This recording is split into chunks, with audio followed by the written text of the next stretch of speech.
आजकल आपने भी देखा होगा, सभी कोई जान रहे हैं, रील्स काफी ज्यादा उनके आ रहे हैं, लोग काफी उनके मंदिर जा रहे हैं। लोगों को कुछ ज्यादा पता भी नहीं होगा उनके बारे में, लेकिन हाँ रील्स देख रहे हैं, जाना है माता के पास, हवन कराना है। लेकिन इनका हवन का महत्व क्या कुछ होता है? देखिए, हवन करने का हमारे पुराणों में बहुत पुराना विधान रहा। हवन के अंदर विशेष महत्व होता है।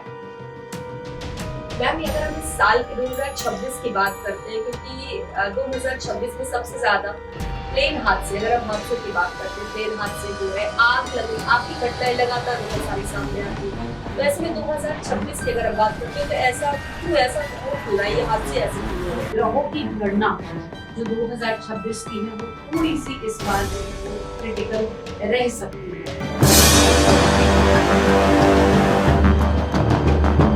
कौन सा ग्रह है जो अधिक, जो इंसान के जीवन में सबसे अधिक प्रभाव डालता है? कौन सा ग्रह, कौन सा ऐसा मूलांक है जिसके लिए बहुत फायदा है, मतलब थोड़ी सी मेहनत की और बहुत सारा फायदा हो गया? मैं बात करती हूँ नंबर 1 वालों के लिए। और नंबर इस बार जो सावन आने वाला है, इसमें क्या कुछ खास इस बार रहने वाला है? मैं कहती हूँ कोई भी शादी नहीं हो रही, संतान नहीं हो रही, क्योंकि हम भौतिक है ना, हम सारी चीजें वही मांगेंगे जो हमें जरूरी है। तो अगर आपकी कुंडली में कोई भी दोष है, तो हर सावन में या इस सावन के अंदर 2026 में जो सावन आ रहा है, इसमें स्पेशली आपको अभिषेक करना है। साथ ही साथ जिनको जीवन में आनंद चाहिए, वो गन्ने के रस से भगवान का अभिषेक जरूर करें। नमस्कार, एफएम न्यूज में आप सभी का स्वागत है। मैं आपके साथ दिव्या पांडे। आज हम बात करेंगे ज्योतिषी के उस पहलू के बारे में जिसको लेकर हर किसी के मन में कई सवाल होते हैं, और उन्हीं सवालों का जवाब देने के लिए आज हमारे साथ उपस्थित हुई हैं एस्ट्रो वसुधा शर्मा कपूर मैम। मैम, आपका बेहद स्वागत है हमारे चैनल में। तो मेरा पहला सवाल आपसे यही है कि सबसे पहले आप अपने बारे में बताइए, अपने बारे में सब कुछ बताइए कि कैसे आपको ये आध्यात्मिक आपकी यात्रा जो है ये कैसे शुरू हुई? देखिए, एक तो होता है आपके अंतर्निहित ऊर्जाएं, आपके जन्म से ही जो आपको संस्कार मिले हैं, आप उसको ही फॉलो करते हैं। जैसा कि आपने मेरा नाम भी देखा, वसुधा शर्मा कपूर, तो ब्राह्मण फैमिली से बिलोंग करती हूँ। शुरू से ही माँ भगवती की, हनुमान जी की उपासना देखी, की और समझी भी। तो ये तो अंतर्निहित था कि ईश्वर है और हर स्वरूप में हर समय हमारे साथ रहते हैं। लेकिन फिर भी मानव जीवन दिया है तो बहुत सारे उतार चढ़ाव और बहुत सारी परेशानियां आती हैं। अक्सर हम तभी भगवान को ज्यादा याद करते हैं, या तो हम कहीं फंस जाएं या हमें कभी कुछ खास मिल जाए। खास मिलने के बाद तो ये कहा जाता है कि आप कई बार चीजों को छोड़ देते हैं, लेकिन जब फंसते हैं तो सबसे पहला नाम जो है वो ईश्वर का ही आता है। अब आज की डेट में लोग बहुत ज्यादा माँ भगवती, माँ बगलामुखी से जुड़े हैं, लेकिन जब मेरे ऊपर कोई परेशानी आई थी, चाहे वो मेरे बाल्यकाल में ही थी, मेरे पिताजी के ऊपर कोई परेशानी आई थी, तब मैंने माँ भगवती से जुड़ाव किया था।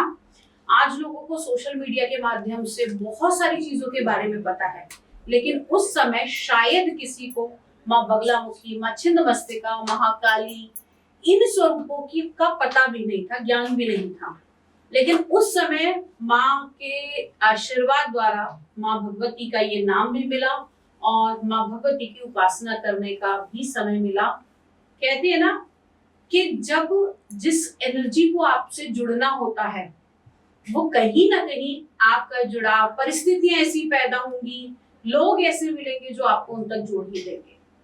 तो बचपन में वो पूजा की, हर पॉडकास्ट में बताती हूँ, लेकिन कहते हैं ना, जब आपका काम निकल जाता है आप उस चीज को भूल जाते हो। भूल गई। विवाह हुआ, विवाह के बाद फिर से परेशानी आई एक बार। उस समय पर किसी ने कहा कि हाँ, बगलामुखी माँ की पूजा। देन क्लिक हुआ कि ये तो मैं बहुत पहले कर चुकी हूँ और ये तो मेरे अंतर्निहित ही है, केवल उस समय उस चीज को एक्टिवेट करने की जरूरत थी। तो दोबारा से माँ के साथ जुड़ी। माँ भगवती ने इतना आशीर्वाद दिया कि उसके बाद में माँ ने आशीर्वाद स्वरूप बहुत सारी साधनाएं भी कराई, दीक्षा भी कराई। वो कहते हैं ना कि एक पहला कदम ही आपका थोड़ा सा मुश्किल होता है, फिर तो कदम के बाद अब दौड़ चलती जा रही है और माँ भगवती के सहारे पर लेकर भी आई है। और मैं ये कहती हूँ कि माँ जैसा मुझे दिया ऐसे सबको देना। तो जैसा आपने बताया कि आपने साधना किया बंगलामुखी माता, आपको प्रेरणा कहाँ से मिली कि नहीं मुझे बंगलामुखी माता की साधना करनी है? देखिए, मैंने आपको कहा ना कि जैसे आपके अंतर्निहित होती है वो चीजें आपको एक्टिवेट करती है। अब आ जाते हैं ग्रह दशा की चाल पर। तो जब जब जीवन में जो जो ग्रह आपके आएंगे वो कहीं ना कहीं उस चीज से आपको कनेक्ट कर देंगे। तो जब वो परेशानी में आए, माँ बगलामुखी का ध्यान आया, तो उन्होंने सिर्फ उस चीज को मिलाने के लिए, उस साधना से मुझे जोड़ने के लिए शायद वो परेशानी आई। आपने अक्सर ऐसा देखा होगा कि हम किसी जगह पर पहुंचना चाहते हैं, माध्यम कुछ लोग होते हैं, हम उनसे मिलते हैं, जब हम उस स्थान पे पहुंच जाते हैं उसके बाद में उनसे जो जुड़ाव है वो तक खत्म हो जाता है और हम अपने रास्ते पर आगे चलते रहते हैं। वो सिर्फ एक समय था, एक माध्यम था जिसके द्वारा हम आगे माँ भगवती से जुड़ पाए। एस्ट्रोलॉजी की, टैरो कार्ड रीडिंग की, न्यूमरोलॉजी, पामिस्ट्री, रमल, मतलब सभी विद्याओं का ज्ञान लिया, लेकिन देखने के बाद ऐसी कौन सी शक्ति जो हर परेशानी का हल करेगी। क्योंकि डायग्नोस तो कोई भी कर देगा, लेकिन डायग्नोस करने के बाद ट्रीट करना बहुत आवश्यक है। और उस ट्रीटमेंट की ही जो चाबी थी वो माँ भगवती ने दी। अब माँ की दशम महाविद्या में माँ काली, माँ मातंगी, माँ भुवनेश्वरी, माँ बगलामुखी, माँ तारा, भगवती ने सभी स्वरूपों में आशीर्वाद दिया, सभी स्वरूपों की उपासना भी की। लेकिन जो अंतर्निहित जुड़ाव है, जो कहते हैं ना आपकी इनर सोल से एक आवाज आती है, वो आवाज आती है माँ काली की और माँ बगलामुखी की। तो माँ भगवती बहुत आशीर्वाद दिया, चाहे कोई किसी का कोई कोर्ट केस हो, किसी की रिलेशनशिप में प्रॉब्लम्स हो। अब विद्याएं अलग अलग रही, इसी में अलग अलग चरण रहे कि किस तरीके से उपासना करनी चाहिए। कहते हैं ना, जब ऊपर वाला आपकी तरफ हाथ बढ़ाता है तो सभी आपके साथी बन जाते हैं। तो मुझे कहीं जाने की आवश्यकता नहीं हुई, माँ भगवती ने खुद किसी को ऐसा भेजा जिन्होंने मुझे दीक्षा दी। तो ज्योत तो उन्होंने ही जलाई है, मैं तो केवल उस ज्योत के सहारे उनको देख रही हूँ। तो सब कुछ वहां से हुआ। सबसे ज्यादा जो मेरा अटैचमेंट है वो वनखंडी कांगड़ा से बहुत ज्यादा है। वहां की एनर्जी को मैं फील करती हूँ, मैं महसूस कर पाती हूँ। और अगर मैं अभी भी यहाँ बैठकर बात कर रही हूँ, मैं क्षण भर के लिए अगर उस स्थान का स्मरण करूंगी तो मुझे वही ऑरा, वही वाइब्रेशन महसूस होने लगती है। अच्छा मैम, एक चीज़ जैसे मैंने कहीं सुना कि मुझे 2026 जो है, लोग कह रहे हैं कि बंगलामुखी माता का साल है। हाँ, अब अगर आप देखें तो 2026 में बहुत सारे बदलाव आए। मैंने भी ये कहा था स्टार्टिंग में कि 2026 जो है वो बगलामुखी माता का साल है। 2026 नंबर इज 1। टोटल मिला के अगर आप देखेंगे तो 8 और 2 10, ठीक है। और 1 नंबर जो होता है वो विक्ट्री का होता है। Everybody wants to be a king, और जिसे राजा बनना है तो वो माँ बगलामुखी के पास जाना तो उसके लिए सर्वोपरि है। क्योंकि एक राजा को राजा तब बनता है वो जब वो बहुत सारी जीत हासिल करता है। चक्रवर्ती सम्राट बनने के लिए आपको 100 राजाओं को तो हराना पड़ेगा। अब जब 100 को हराना है तो जीतने की शक्ति कौन देगा? वो भगवती देगी, लेकिन पहले लड़वाएंगी भी तो परेशानी उस समय अगर आपके जीवन में आ रही है तो ये भूल जाओ कि ये आपका बुरा समय है कि ये परेशानी आई है। ये याद रखो कि इस परेशानी से निकालने वाली मेरे जीवन में एंटर करने वाली है।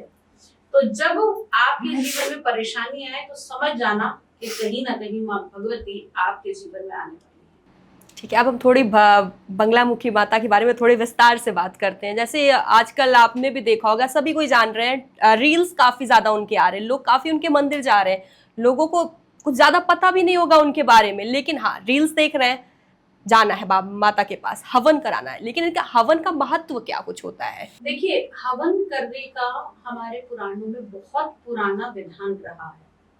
अब पूजा पाठ अगर कोई घर भी जाना है ना तो पहले उसमें हवन कराया जाता है। हवन कराने के पीछे प्रक्रिया क्या रहती है इसको समझना जरूरी है।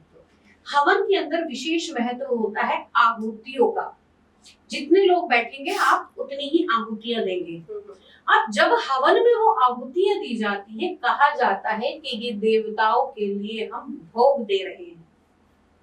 अब जब हम किसी को भोग देते हैं तो वो आशीर्वाद स्वरूप हमें बहुत सारी ब्लेसिंग भी देते हैं। तो अब हर हवन का एक अलग महत्व रहता है। अब माँ बगलामुखी के हवन की अगर मैं बात करूं तो वहां आप जाएंगे तो आपसे पूछा जाएगा आपने मीठा हवन कराना है, आपने कड़वा हवन कराना है, आपने तामसिक हवन कराना है, भूत प्रेत बाधा के लिए हवन कराना है। तमाम तरीके के हवन होते हैं। हवन में पूजा माँ भगवती की ही होती है, लेकिन जो हवन की सामग्री है वो विभिन्न विभिन्न प्रकार की होती है। जैसे कि अगर आपके ऊपर भूत प्रेत की बाधा है तो सामग्री अलग रहेगी। अगर आपने शत्रु का निवारण कराना है तो लाल मिर्च का हवन होता है, और उसके साथ बहुत सारी और भी ऐसी चीजें होती है जिसमें हल्दी विशेष जाती है, जिसके अंदर नीम की भी बहुत सारी चीजें होती हैं। मतलब ऐसा सामान मिलाया जाता है कि जो उस नेगेटिविटी को काटने के लिए आपका काम करेगा।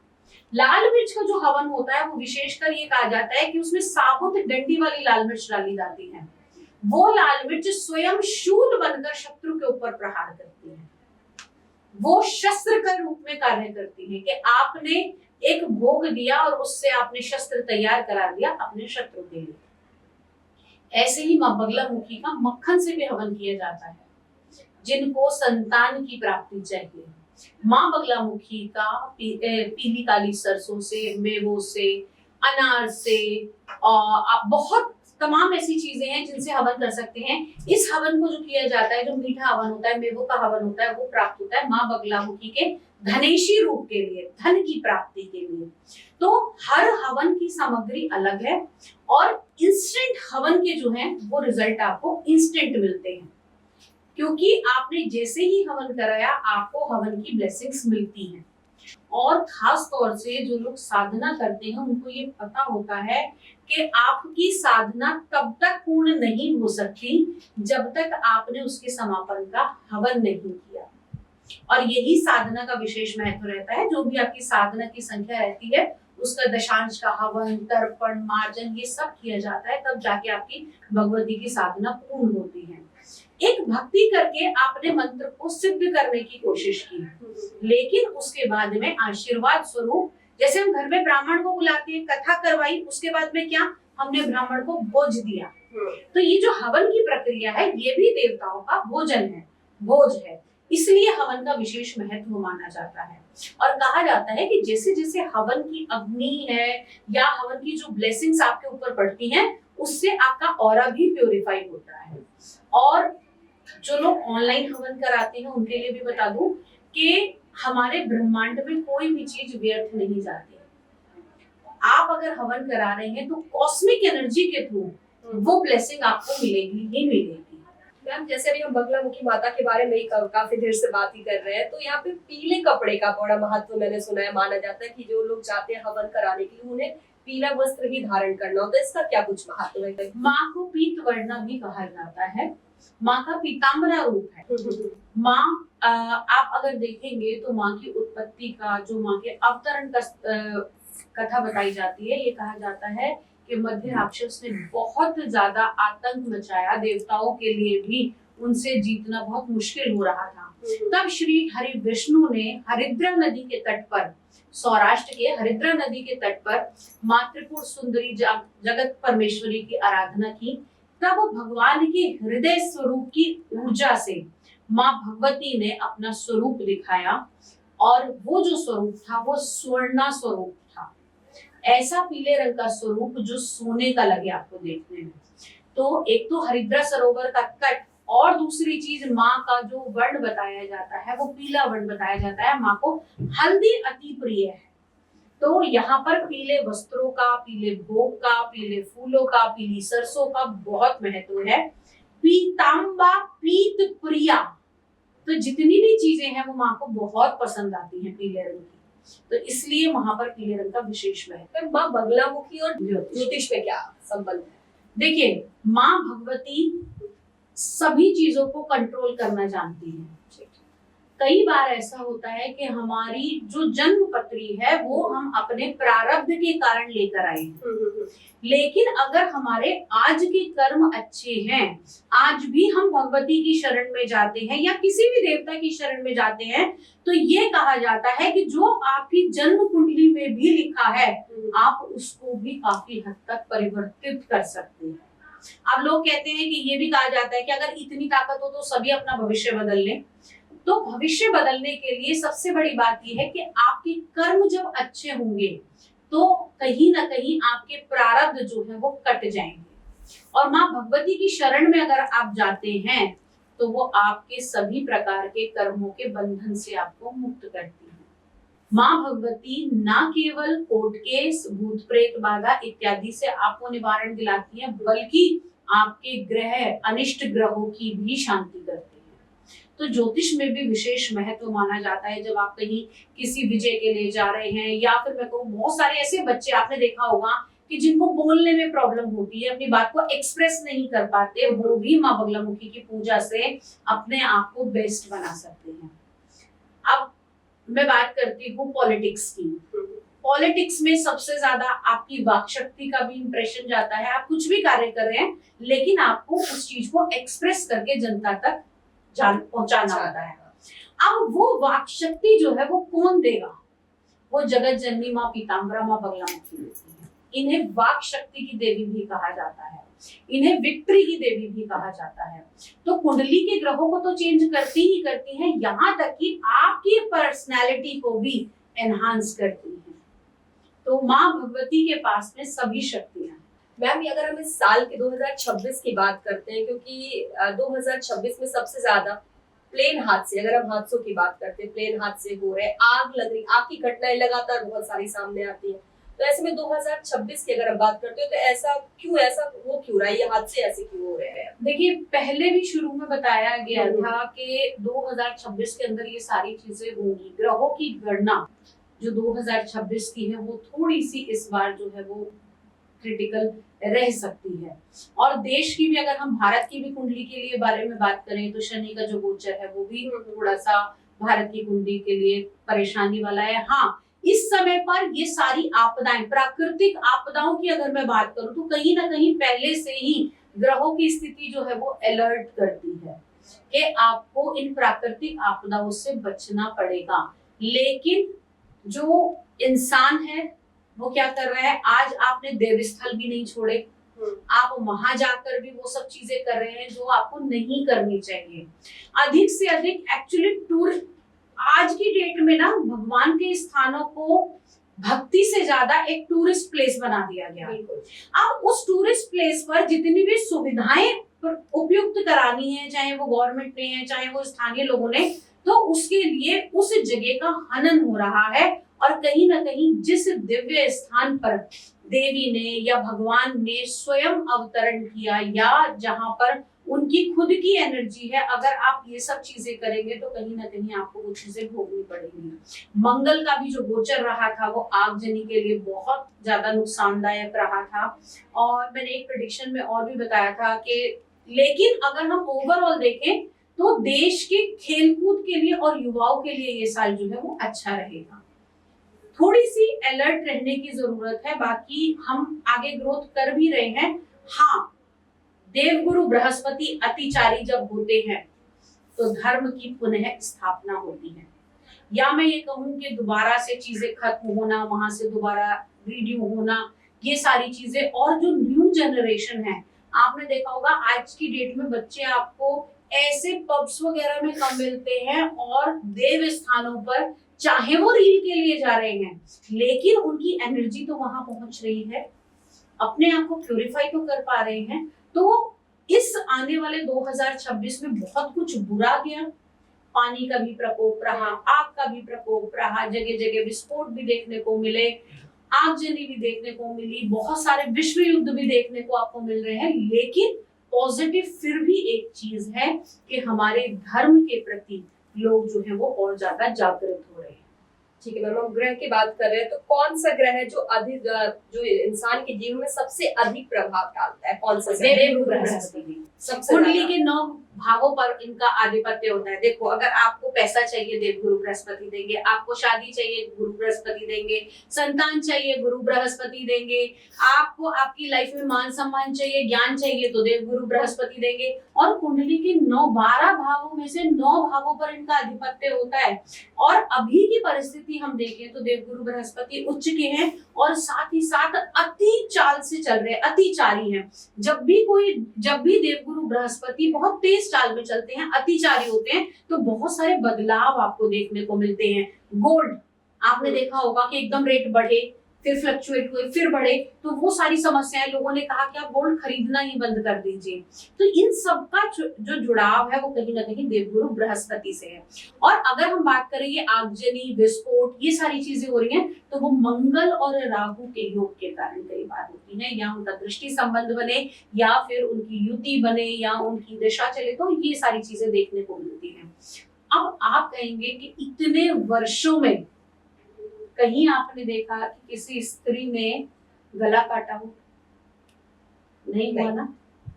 उन्हें धर्म की स्थापना करने के लिए स्त्रियों के अंदर काली दोबारा से जागृत हुई। कहते हैं ना कि गौरी तब तक बन के रहूंगी जब तक बुरी नजर नहीं डालोगे। जब बुरी नजर पड़ेगी तो मैं ही महिषासुर मर्दनी बनूंगी और मैं ही रक्त बीज को खत्म करूंगी।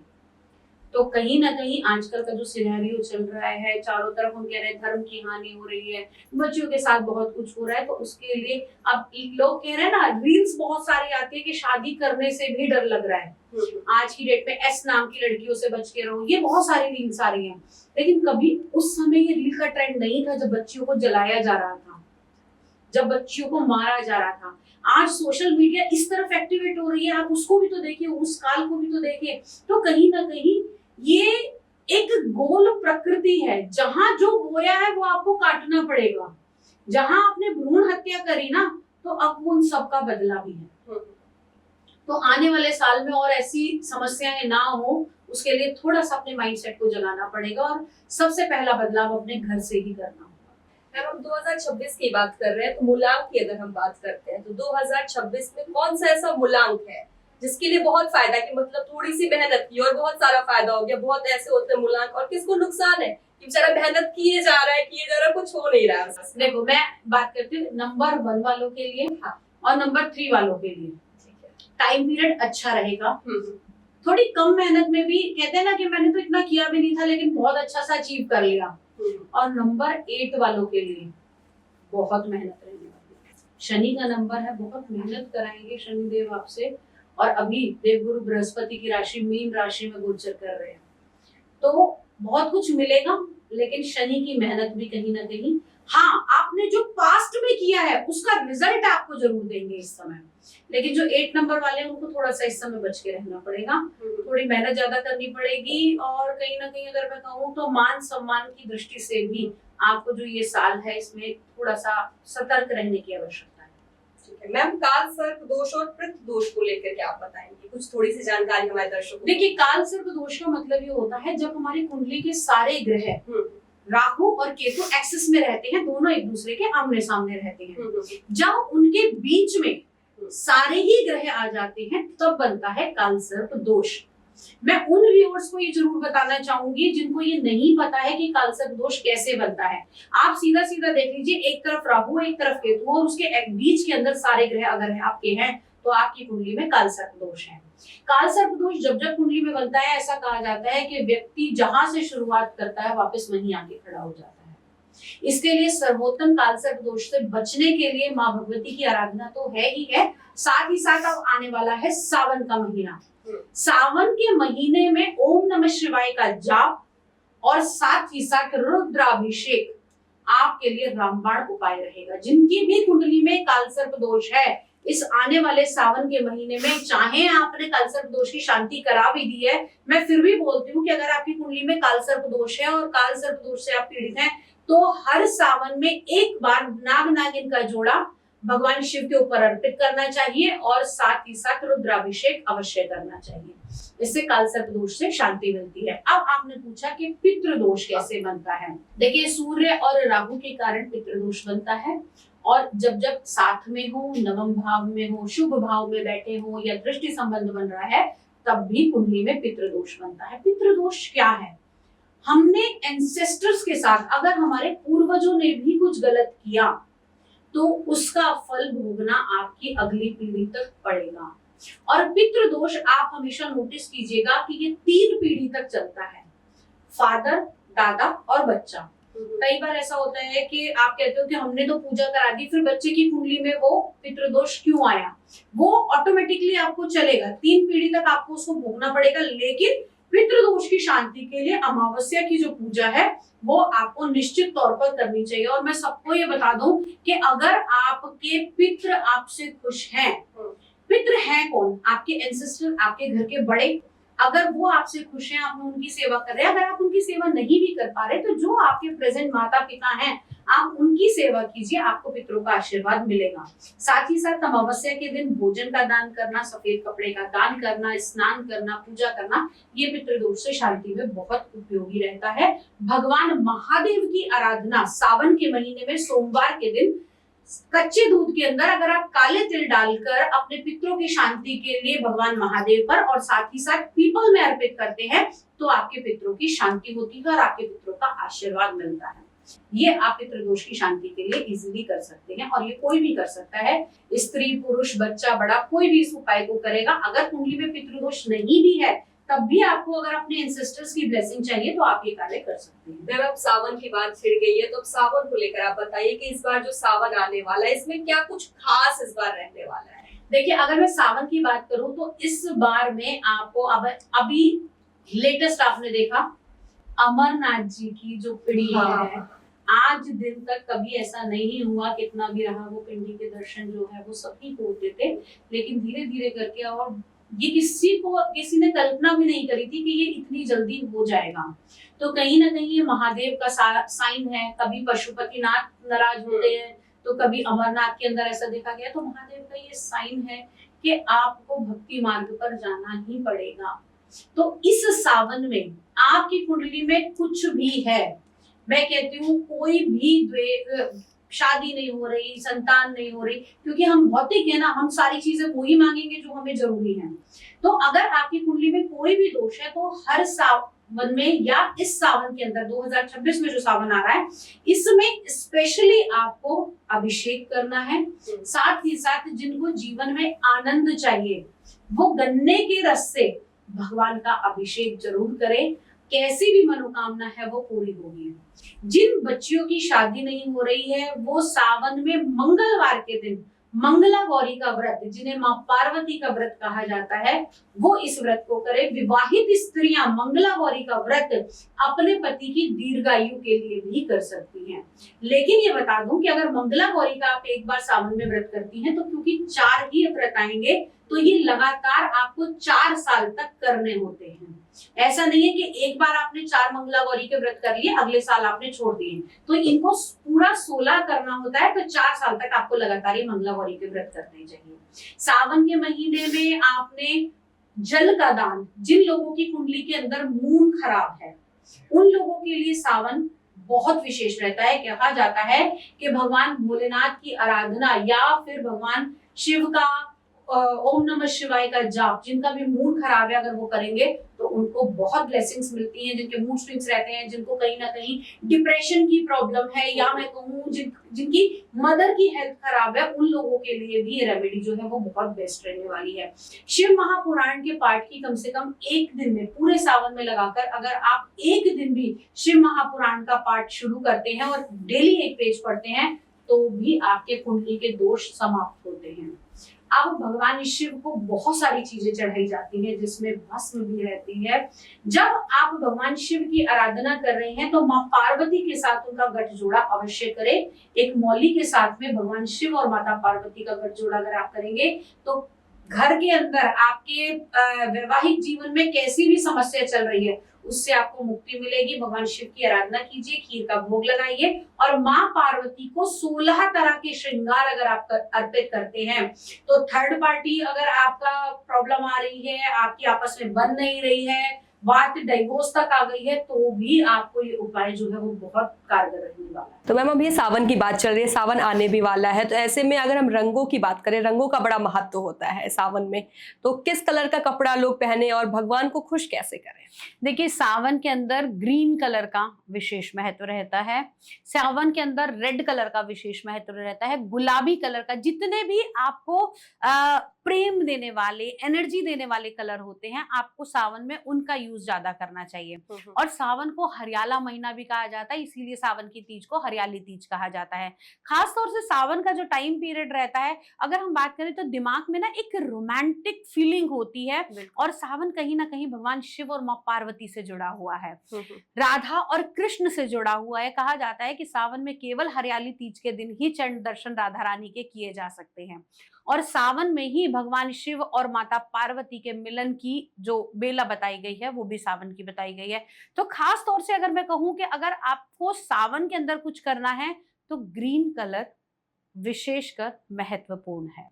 साथ में आप रेड भी यूज कर सकती हैं, बेबी पिंक कलर यूज कीजिए, ऑफ वाइट कलर यूज करिए, लाइट ग्रीन कलर यूज कीजिए, जितने भी सूदिंग कलर्स होते हैं आप उनको यूज कीजिए। हाँ, ब्लैक, डार्क ब्लू, इनसे थोड़ा सा आपको बचना चाहिए, क्योंकि कहीं ना कहीं these colours are heat provider. तो आपको शांत रहने की आवश्यकता है, खुश रहने की आवश्यकता है, और साथ ही साथ यही रंग जो है वो आपको भगवान को भी अर्पित करने चाहिए। जैसे बेल पत्र का विशेष महत्व रहता है सावन के अंदर, ग्रीन कलर अगेन बेल का महत्व रहता है, भांग और धतूरे का महत्व रहता है। सावन के अंदर लाल पीली चूड़ियों का विशेष, लाल और हरी चूड़ियों का विशेष महत्व रहता है, हरे रंग के कपड़ों का विशेष महत्व रहता है। तो ये जो कलर्स हैं ये आपको बहुत ज्यादा अच्छा फील भी कराएंगे, और कहीं ना कहीं आपको उस कॉस्मिक एनर्जी से, क्योंकि अब ये केवल एक व्यक्ति विशेष नहीं बना रहा, सावन की रचना प्रॉपर ब्रह्मांड के द्वारा की जा रही है। प्रकृति खुद अपने पूरे स्वरूप पर ऐसे होती है जो वो स्वयं भगवान को प्रसन्न करने के लिए होती है। कहते हैं ना कि सावन आ गया, चारों तरफ हरियाली ही हरियाली दिखाई दे रही है। इस समय माँ प्रकृति आदि शक्ति अपने उल्लास की चरम सीमा पर होती हैं, तो इस समय आदि शक्ति की उपासना भी आपके लिए बहुत विशेष रहेगी। ठीक है मैम, अब सावन की बात तो हो गई, अब हम ग्रहों के वापस से ग्रहों पे ही जाते हैं। राहु, केतु और शनि, सुन के ही लोग डर जाते हैं कि भाई कोई पंडित जी को दिखा, पंडित जी बोले राहु केतु और शनि ऐसा कुछ है, तो शनि की दशा चल रही है, राहु केतु की चल रही है, इसको लेकर लोगों को आखिर इतना लोग डरते क्यों हैं? देखिए, मैं आपको ये बता दूं कि जिन लोगों के दिमाग में ये भ्रम है कि शनि आएंगे तो सब कुछ बुरा ही करेंगे, तो उस भ्रम को सबसे पहले निकालें, क्योंकि शनि कर्म के फलदाता हैं। अगर आपने कर्म बुरे किए हैं तो आपको बुरा ही फल देंगे, लेकिन अगर आपके कर्म बहुत अच्छे हैं तो इसी शनि की 7.5 में, इसी शनि की दशा में लोग जो हैं वो फर्श से अर्श पर भी पहुंचते हैं। लोगों को हर किसी के लिए शनि खराब नहीं है। जिनकी कुंडली में उनके त्रिकोण के स्वामी हैं, जिनके भाग्य के स्वामी हैं, जिनकी कुंडली में शनि उच्च के हैं, शनि प्रबल हैं, उन लोगों को तो शनि बहुत अच्छा फल देते हैं। अब मैं एक बात करूं, जितनी भी ये सर्विसेज प्रोवाइड करते हैं, हॉस्पिटल की सर्विस प्रोवाइड कर रहे हैं, माइंस का काम कर रहे हैं, उन लोगों के लिए शनि बहुत अच्छे हैं। तो हर किसी के लिए शनि खराब नहीं होते। अब बात करते हैं जो लोग एयर होस्टेस का काम करते हैं, हवा का काम करते हैं, विदेशों में जाके काम करते हैं, या फिर मैं कहूं कि जिन लोगों का पॉलिटिक्स का काम है, उनके लिए राहु इंस्टेंट आपको फर्क देने वाले हैं। तो हर किसी के लिए राहु और शनि खराब नहीं होते। ये आपकी कुंडली से पता लगेगा देख के कि आपकी कुंडली में आपके ग्रहों की क्या स्थिति है, तभी आपको ये पता। और केतु, जिन्हें लोग कहते हैं ना कि केतु बहुत खराब है, केतु अध्यात्म का एक बहुत बड़ा कारक है।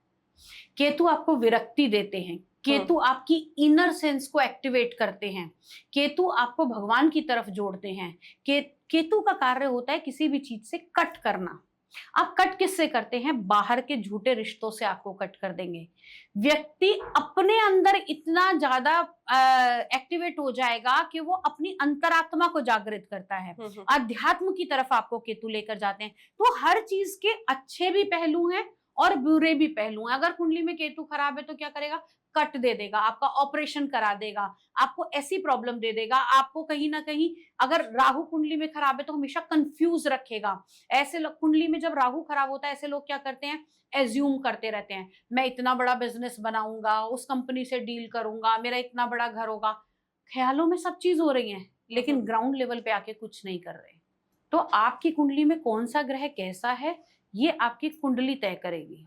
लेकिन हाँ, राहु, केतु और शनि अपना इम्पैक्ट जरूर देते हैं, और कोई भी ग्रह होगा आपके कर्मों के अनुसार आपको इफेक्ट जरूर करेगा। तो मैम, हम मूलांक की बात करते हैं। 7 नंबर से भी हम केतु की ही बात कर रहे थे, तो लोग बोलते हैं कि 7 नंबर जो केतु से रूल करते हैं। तो ऐसा कहा जाता है जो 7 नंबर होते हैं उनकी काली जुबान होती है, कुछ भी बोल दे, जैसे कि अब उनकी काली जुबान बोला जाता है कि आप कुछ मत बोला करो, कभी कुछ बोल दो तो कुछ गलत हो मैंने जाएगा। आपको एक चीज बोली थी कि 7 नंबर वाले आध्यात्मिक होते हैं, तो कहीं तो मैम ना काली कहीं जुबान उन्हें क्यों मैं कहा बताती जाता है? हूँ, उनका ऊपर वाले से ऐसा कनेक्शन होता है कि वो जो बोलेंगे भगवान उसे सत्य कर देता है। तो 7 नंबर वालों की कहीं ना कहीं इंट्यूशन पावर बहुत तेज होती है। वो थोड़ी सी भी भक्ति करेंगे ना तो उनको भगवान के दर्शन या उनका आभास जरूर होने लगेगा। 7 नंबर जो होता है वो बिल्कुल ओपन नंबर होता है। They are ready to accept everything. आप उन्हें जैसा भी कहेंगे ना वो उस समय आपको रिएक्शन नहीं करेंगे, लेकिन जब समय आएगा तो आपको एक बार जरूर बताएंगे। भगवान के बहुत ज्यादा समीप होते हैं। और दूसरी चीज मैं ये कहूं कि 7 नंबर वाले जो भी सोचते हैं वो बहुत जल्दी उसको पा लेते हैं, क्योंकि इनको पता है कि इन्हें अपना काम कैसे करवाना है। ये धरातल पर रहकर काम करते हैं, लाइक बिल्कुल ग्राउंडेड होकर काम करते हैं। इनको पता है कि मुझे हायर लेवल के बंदे से कैसे बात करनी है और मुझे लोअर लेवल वाले बंदे से कैसे बात करनी है। They know the balancing power. अगर आप बात करें तो लिब्रा 7 नंबर राशि, दे नो बैलेंसिंग के जीवन में किसको कितना बैलेंस देना है ताकि जो जीवन है वो अच्छे से चल सके। इनके पास इमोशंस का, इनके पास प्रोफेशन का, इनके पास रिश्तों का, इनके पास अपने दुश्मनों का, सबका एक बहुत अच्छा कॉम्बिनेशन और बैलेंस होता है। तो ये अपनी लाइफ में बहुत जल्दी सक्सेस इसीलिए कर पाते हैं कि इनको प्रॉपर पता है मुझे किस समय पर किससे क्या बात करनी है। मैम और राहु की अगर हम बात करते हैं तो कौन सा ऐसा बुलांक जो राहु से रूल करता है? और राहु जैसे अभी हम केतु की बात किए, लोग बोलते हैं काली जुबान होती है, तो अगर हम राहु की अगर बात करते हैं देखिए तो? अगर हम बात करें ना राहु और केतु की, तो इनको छाया ग्रह माना जाता है। तो कोशिश करें राहु, जैसे आप मूलांक की बात करते हैं, नंबर 4, ठीक है ना, राहु का नंबर हो गया, ठीक है। और वही अगर हम देखें तो मास्टर नंबर भी है, 2222 जब आता है तो 4 मास्टर नंबर में आ जाता है। तो राहु से जितने भी लोग प्रभावित होते हैं इनको समझना बहुत मुश्किल होता है। दे आर वेरी मूडी, इनके मूड स्विंग्स बहुत ज्यादा होते हैं, लेकिन हाँ ये कब क्या कर देंगे ये आपको भी नहीं पता होता। इनके दिमाग में बहुत सारी चीजें चलती हैं और लास्ट मोमेंट पे आके अक्सर कंफ्यूज रहते हैं। आपने देखा होगा बहुत सारे लोगों को आदत होती है वो ऐसे पैर हिलाते रहते हैं। लोग कहते हैं ना कंफ्यूजन में होता है ये पैर हिलाना, कहीं ना कहीं they are activating their Rahu. ये भी एक साइन है। अगर कोई लगातार पैर हिला रहा है तो वो अपने राहु को एक्टिवेट कर रहा है और वो डिसीजन नहीं ले पा रहा है। तो इन चीजों को भी ध्यान देना होगा। नंबर 4 राहु का जैसे हम मानते हैं तो नंबर 4 वालों के अंदर और बहुत सारी क्वालिटी भी होती है और डिसक्वालिटी भी होती है। इंस्टेंट एक्शन ले लेंगे ये, लेकिन कई बार ऐसा होता है लास्ट मोमेंट पे जाके अपनी ही चीजों से पछताते भी हैं। लोगों पर बहुत जल्दी भरोसा कर लेते हैं। ऐसे लोगों को सर में दर्द की प्रॉब्लम रहती है, माइग्रेन की बहुत प्रॉब्लम, जो राहु से पीड़ित होंगे या राहु जिनका इफेक्टेड होगा। अब 4 नंबर वालों के अंदर एक बहुत अच्छी चीज होती है, इनके जीवन में ना सब कुछ अचानक से आता है। इंस्टेंट आपको वो चीज मिल जाएगी जिसका आपने कभी सोचा भी नहीं होगा। लेकिन इनको एक चीज याद रखनी चाहिए, क्योंकि अगर आपका नंबर राहु का नंबर है तो राहु जितनी जल्दी देना जानता है राहु उतनी जल्दी लेना भी जानता है। वो एक एक्शन में आपसे सब कुछ छीन भी लेता है। इसीलिए कहा जाता है ना कि राहु की दिशा में बहुत कुछ मिला और सब कुछ बर्बाद भी हो गया। तो वो बर्बादी उसने तो दिया था आपको, लेकिन आपको कहीं ना कहीं उस चीज को मैनेज करना नहीं आया। तो अगर आपकी लाइफ में बहुत कुछ इंस्टेंट मिल रहा है ना तो उसको संभालना भी आपको सीखना चाहिए। कुछ फिक्स डिपॉजिट कर दीजिए, किसी ऐसे के हाथ में उसको दे दीजिए जो जल्दी से आपको वापस वो चीज नहीं दे। जैसे मैं कहती हूँ जिनका राहु बहुत इफेक्टिव होता है, मैं कहती हूँ अपनी वाइफ के हाथ में सब कुछ दे के रखिए, इनका आपका शुक्र भी अच्छा है। तो ये सारी चीजें आपको देखनी पड़ेगी जब भी आप ये, अगर आपका मूलांक है तो मैम ग्रहों की बात ही हो रही है तो रत्न सबसे ज्यादा इंपॉर्टेंट होते हैं, तो कौन सा ऐसा रत्न है जो इंसान पहने उससे उसको फायदा मिलेगा, या कुंडली दिखाकर ही किसी को कुंडली दिखाकर ही अवश्य आपको रत्न पहनना चाहिए, क्योंकि रत्नों के अंदर भी इतनी एनर्जी होती है। आप अगर देखेंगे तो रत्न जो है वो ना डायरेक्ट इंटरेक्शन में है आपकी बॉडी से और 24 घंटे आपको उनकी एनर्जी मिल रही है। जिस प्रकार कलर्स का इफेक्ट हमारी बॉडी पे पड़ता है, उसी प्रकार रत्नों का भी इफेक्ट है। एक्चुअली क्या है, ये एक वो मेडिसिन है जिसे हम साथ में एड ऑन थेरेपी दे रहे हैं, राइट। अगर आपकी बॉडी में विटामिन कम है तो डॉक्टर क्या करेगा, आपको विटामिन की टैबलेट दे देगा। ऐसे ही हमारी कुंडली के जब ग्रह कमजोर होते हैं तो उनको मजबूत करने के लिए हम कुछ विशेष रत्न धारण करते हैं, और उन रत्नों को धारण करने के लिए करने के बाद हमारी बॉडी में उस ग्रह की पर्टिकुलर एनर्जी जो है वो एनहांस हो जाती है। तो हमेशा कुंडली दिखाकर ही आपको अपने रत्न धारण करने चाहिए, अपनी मर्जी से कोई रत्न धारण नहीं करना चाहिए। मेरे पास बहुत सारे ऐसे लोग होते हैं जिनको मैं कहती हूँ कि आप भाई नीलम धारण कीजिए, आपके लिए बहुत अच्छा रहेगा, ब्लू सफायर। तो उनके दिमाग में ना हमेशा एक वहम रहता है कि मैम ये सुना है कि नीलम धारण करने से बहुत जल्दी इंसान बर्बाद भी हो जाता है।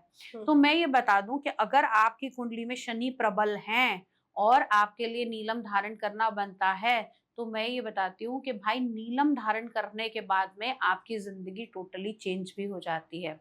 आपने देखा होगा अमिताभ बच्चन के हाथ में एक साथ दो नीलम हैं। जी बिल्कुल। और एक समय ऐसा आया था जब सब कुछ, सहारा की स्कीम जो थी वो बिल्कुल बर्बाद हो गई थी, तो सब कुछ बिल्कुल खत्म हो गया था, और उसके बाद में ही आपने देखा होगा कि दोबारा से चीजें फिर से, big B is a big B.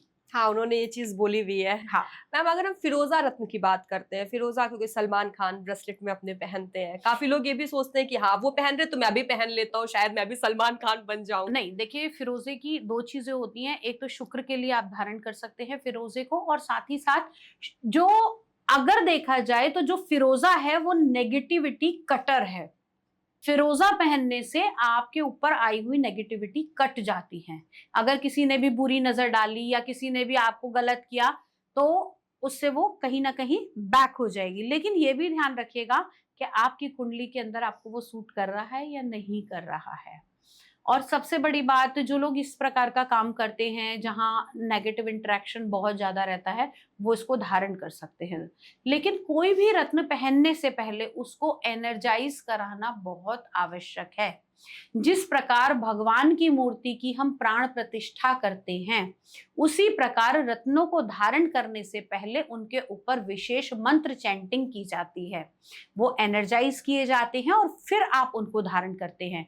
अगर आप रत्न धारण कर रहे हैं और आपको किसी ने बोला कि ये मेरे फादर का रखा था, मैंने पहन लिया, मेरा भी ये बनता है, तो मैं आपको ये बता दूं कि कभी भी किसी का भी रत्न धारण नहीं करना चाहिए। अगर आपको लगता है कि हाँ है, तो उसको वापस से आप मतलब उसको एनर्जाइज कराइए, उसको आप प्यूरिफिकेशन कराइए, मंत्रों के द्वारा होता है, फिर भी सोच सकते हैं, लेकिन उसी समय उसको धारण नहीं करना चाहिए। कहते हैं कि अगर भाग्य ट्रांसफर होता है तो डिजीज भी ट्रांसफर हो जाती है। बिल्कुल बिल्कुल।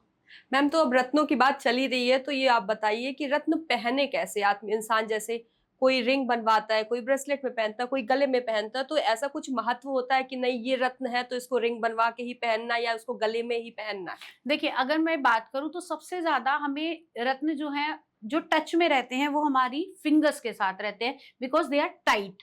आप ब्रेसलेट बनवाएंगे वो भी आपका हिलता रहेगा, आप गले में धारण करेंगे कभी वो अंदर रहेगा कभी बाहर रहेगा। रत्न का मतलब ही ये होता है कि ये सूर्य से, या हम कहें कि ग्रहों की कॉस्मिक एनर्जी को अपने ऊपर डालते हैं और वो एक एनर्जी क्रिएट करके हमारी बॉडी में ट्रांसफर करते हैं। तो अगर वो कनेक्शन नहीं बन पाएगा तो वो जो ट्रांसफर की, एनर्जी ट्रांसफर की जो थेरेपी है, वो कहीं ना कहीं ब्रेक हो जाती है। तो कोशिश कीजिए कि रत्न आप अंगूठी में ही पहनते हैं तो बहुत अच्छा है। किन्हीं कारणवश बहुत सारे ऐसे बच्चे होते हैं, बहुत सारा ऐसा काम होता है जहां कहा जाता है कि हम हाथ में नहीं धारण कर सकते, तो आप उसको गले में पहनिए, लेकिन गले में भी इस तरीके से पहनिए कि हमेशा वो टच रहे, कपड़ों के अंदर करके पहनिए ताकि वो आपकी बॉडी के साथ इंटरेक्ट करता रहे। हम जो आर्थिक तंगी से परेशान रहते हैं, फाइनेंशियली जो परेशान रहते हैं, तो उसको, उन लोगों को क्या सजेस्ट, आप लोगों कुंडली देख के ज्यादातर क्या किया जाता है कि कौन सा रत्न पहने वो? देखिए, सबसे बड़ी बात, आपकी आर्थिक तंगी का कारण क्या है आपकी कुंडली में, आपको पहले ये जांचना होगा। दूसरी चीज मैं ये कहती हूँ कि कोई भी कारण है, कोई भी ग्रह खराब है, महालक्ष्मी की साधना, महालक्ष्मी की आराधना, महालक्ष्मी की पूजा और व्रत, ललिता सहस्त्र नाम का पाठ अगर कोई भी व्यक्ति करता है तो माँ लक्ष्मी की कृपा उसको अवश्य ही मिलती है।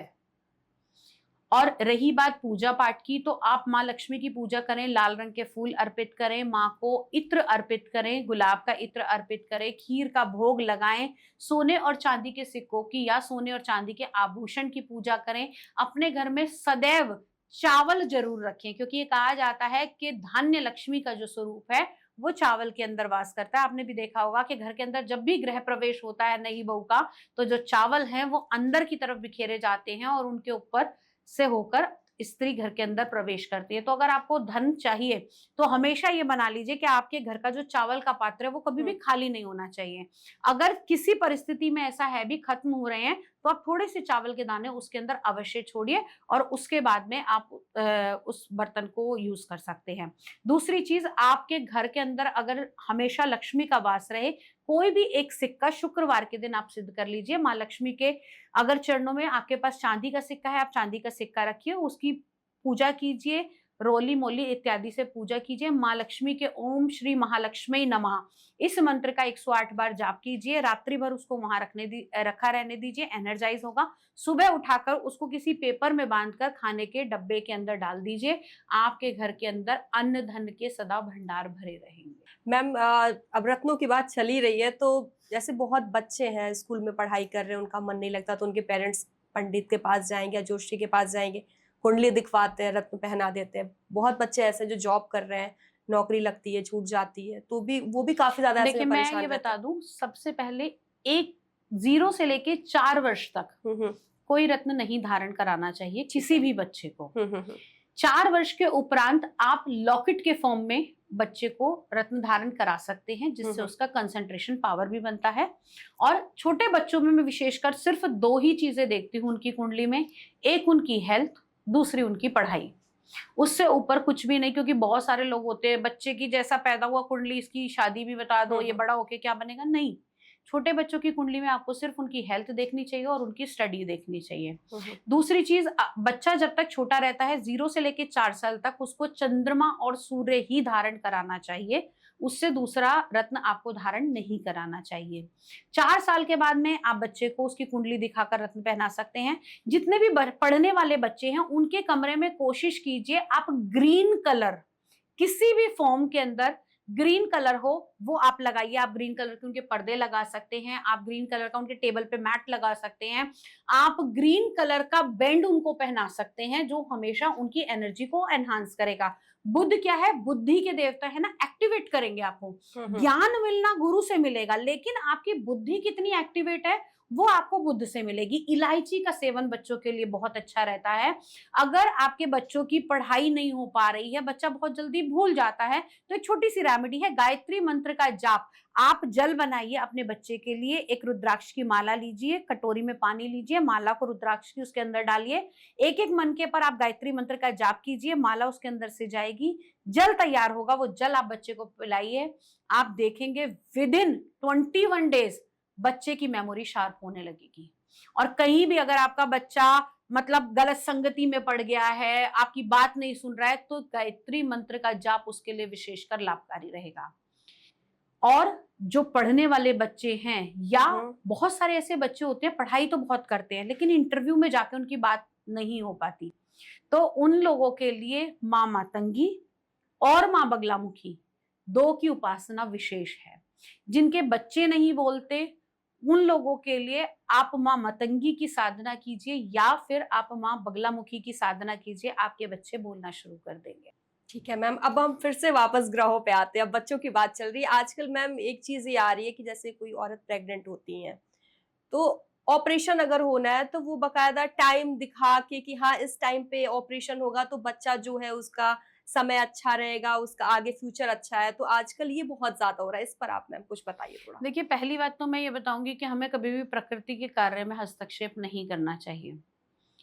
मैंने खुद ऐसा देखा कि लोगों ने इतनी कुंडली बनवाई, 3-3 दिन की कुंडलियां बनवाई हैं और हर 2 घंटे के बाद लगन चेंज हो जाता है।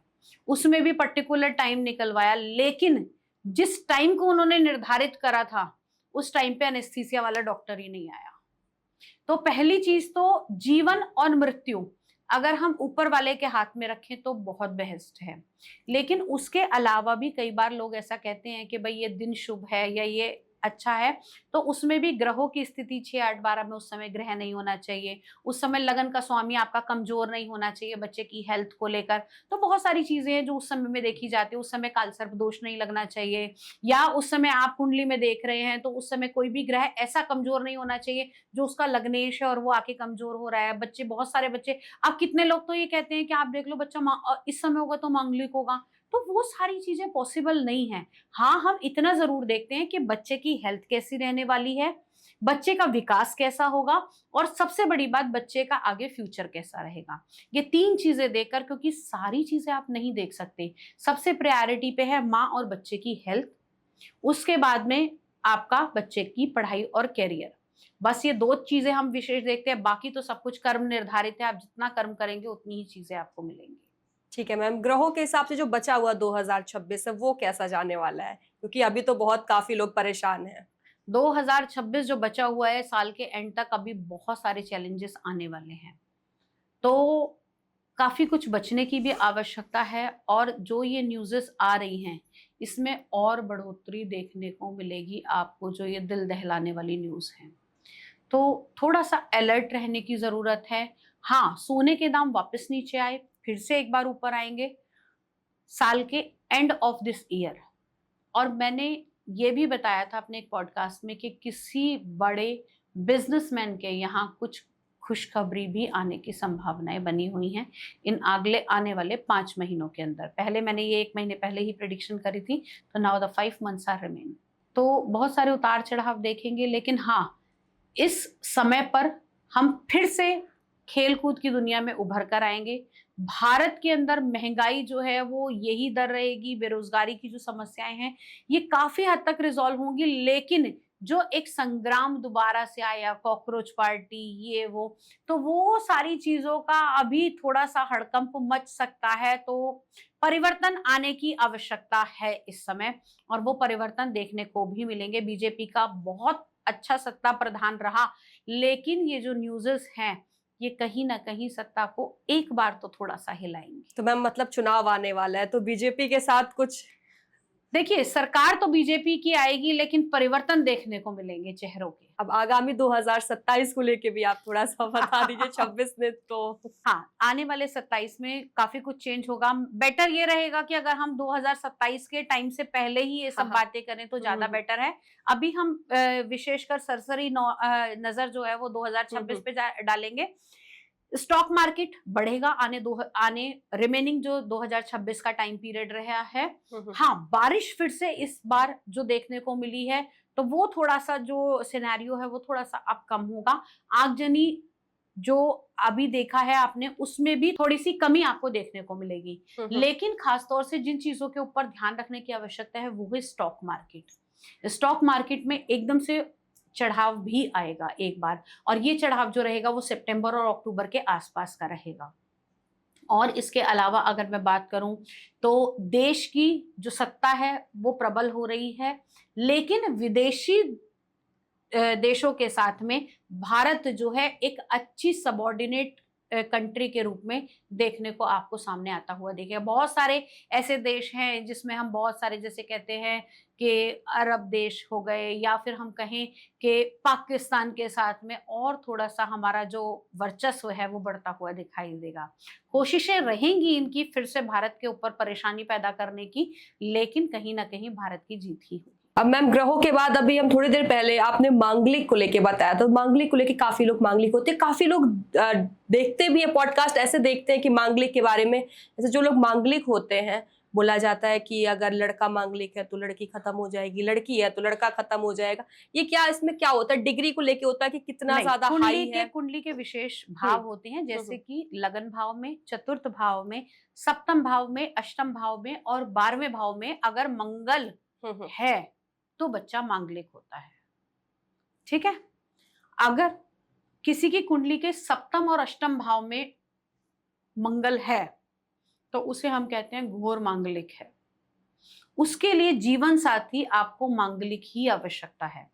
अब इसमें जो लोग ये कहते हैं कि मृत्यु हो जाएगी, मृत्यु से ज्यादा जो सप्तम और अष्टम भाव है, सप्तम भाव जो है वो मारक भाव है, जीवन साथी का भी भाव है, और जो अष्टम भाव है वो कहीं ना कहीं मृत्यु का भाव है। तो अगर आपकी कुंडली के सप्तम भाव और अष्टम भाव में मंगल का मंगल विराजमान है जन्मकालीन कुंडली के अंदर, तो व्यक्ति मांगलिक जो होगा उसके केवल लाइफ पार्टनर के साथ में साथ नहीं लिखा होगा। अब पहले के समय में तो कहा जाता था कि मर जाएगा, अब क्या होता है, या तो मृत्यु तुल्य दुख होता है, एक व्यक्ति जो है वो बिस्तर पे आ जाएगा, या उनकी दूरी हो जाएगी कि एक का ट्रांसफर दिल्ली में है, दूसरे का कश्मीर में है, या ऐसी परिस्थिति उत्पन्न होंगी कि दोनों वैवाहिक संबंध का जो सुख है वो नहीं भोग पाते, जो एक संबंध दोनों का बनना चाहिए वो नहीं बन पाता। तो कहीं ना कहीं इसलिए हम कहते हैं कि मांगलिक के लिए मांगलिक है। पहले के समय में जो मांगलिक देखा जाता था, मंगल जो है वो ऊर्जा का कारक होता है, ऐसे व्यक्ति के अंदर ऊर्जाएं बहुत अधिक होती हैं। तो ये कहा जाता था कि इसके लिए मांगलिक लड़की देखिए, क्यों? क्योंकि उसकी एक तो फिजिकल अटायर बहुत ज्यादा होती है, गुस्से वाला भी आपको देखने को मिलेगा, दूसरी चीज उसकी शारीरिक क्षमता भी उतनी ही अधिक होती है। और जब हम बात करते हैं एक वैवाहिक संबंध की, तो इसमें दो लोगों का शारीरिक संबंध भी होता है। तो ये जो कनेक्शन होता है, तो वो ये भी देखा जाता है कि इस कनेक्शन को बनाने के लिए सामने वाले की भी एनर्जी उतनी ही होनी चाहिए। अगर किसी का मंगल नीच का है, मंगल कमजोर है, तो कहीं ना कहीं उन संबंधों में भी मतभेद होते हैं और बहुत सारे रिश्ते जो हैं उस सेटिस्फैक्टरी लेवल ना होने के कारण भी खत्म हो जाते हैं। मैम एक चीज ये भी कहा जाता है कि अगर आप 30 के ऊपर हो जाओ तो जो मंगल का दोष होता है वो कम हो जाता है। मांगलिक दोष कभी भी कुंडली में खत्म नहीं होता है, लेकिन हाँ ये होता है कि हमारी जो एज का एक फैक्टर होता है, जब हम जिसे हम कहते हैं कि एक टीन एज से आप व्यस्क हो रहे हैं, तो 30 साल की उम्र तक हमारे अंदर बहुत ज्यादा पेशेंस आ जाती है, हम चीजों को समझने लगते हैं और हम उस एनर्जी को बैलेंस करना सीख जाते हैं। विशेषकर ये होता था, बाकी 30 में या 28 में दोष समाप्त हो जाएगा ऐसा कहीं नहीं है, केवल एक एनर्जी का खेल है, वो सिर्फ मंगल की एनर्जी होती है। और मैम जो ये पूजा कराते हैं, जैसे अभी ऐश्वर्या राय की बात हो रही है, कर लेते हैं हम, ऐश्वर्या राय मांगलिक थी और बोला जा रहा था उस टाइम पे काफी ज्यादा शोर मचा था, 3 शादियां हाँ हाँ ऐसा कुछ। देखिए, जब मंगल आपकी कुंडली में ऐसी परिस्थितियों में है तो वो फिर प्रॉब्लम आपको देता ही देता है। वैवाहिक सुख, जैसा मैंने कहा, मृत्यु नहीं हुई लेकिन विवाह का सुख भी नहीं मिला। रेखा जी मांगलिक। एक और उदाहरण, अनुराधा पौडवाल एक और उदाहरण।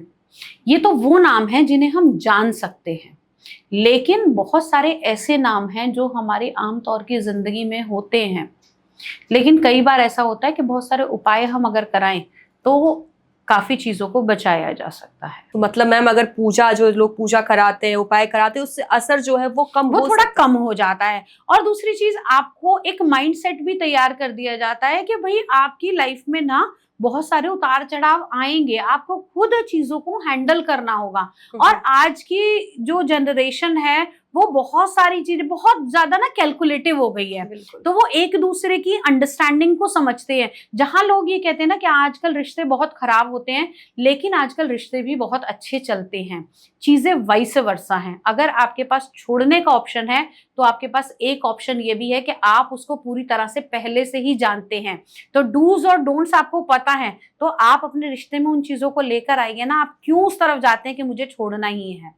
तो एक दूसरे की अंडरस्टैंडिंग भी बहुत जरूरी है। तो मैम आप हमारे साथ आज जुड़ी, आपने काफी चीजें बताई आज, जैसे कि ग्रहों के बारे में, 2026 कैसा रहने वाला, मूलांकों के बारे में। तो हमारे दर्शकों को आपने बहुत कुछ बताया, और जिसका भी कुछ भी सवाल हो, दर्शकों से मेरा है कहना कि अगर आपका कुछ भी सवाल है तो आप कमेंट करके पूछ सकते हैं। और हमारे साथ जुड़ने के लिए मैम आपका धन्यवाद। जय मां भगवती।